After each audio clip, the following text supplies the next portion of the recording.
hope you enjoyed the last Spanish tip. Here's another one to help in your journey to learn Spanish. Sometimes as native English speakers, we have a tendency to overuse the verb poder. If you're familiar with poder, you know that it means to be able to do something, or what I call the can verb. I can help you.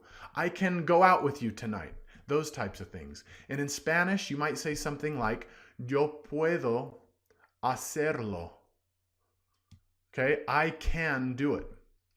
If you talk to native Spanish speakers, they may tell you that sometimes English speakers have a tendency to overuse the verb poder. We want to say poder all the time. I can help you.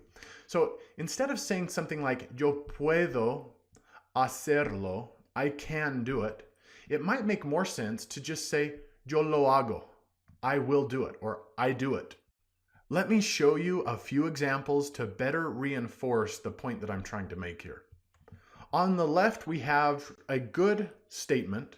It actually works, it makes sense, and people will understand you. But on the right, we have the better way to say it. And of course, in the center, we have the translation into English. So let's go through each of these statements. The first example is a question. ¿Puedes darme un vaso de agua? Notice the use of the verb poder in puedes. We've conjugated it into puedes, which means you can, or in this case with the question, can you? So, ¿puedes darme un vaso de agua?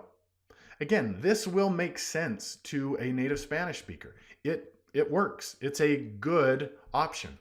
The translation in English means, can you get me a glass of water?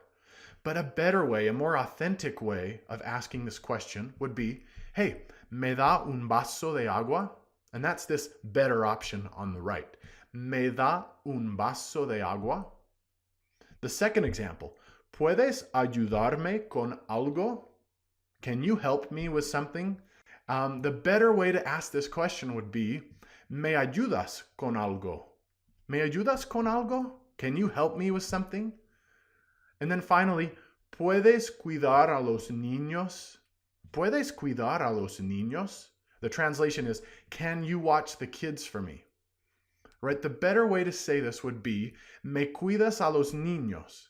Now you might look at that and say, that grammatically looks kind of weird. But this is authentic language for a native Spanish speaker. It's just asking somebody, hey, can you watch these kids for me for just a minute? Can you do me that favor? ¿Me cuidas a los niños? So just be mindful of not overusing the verb poder, because it is such a great verb. Poderoso means powerful. Poder is a powerful verb, I admit. And we have a tendency to really lean on it, especially in the early stages of learning Spanish. With that, please visit my website, espanishteacher.com, and I'll see you next time.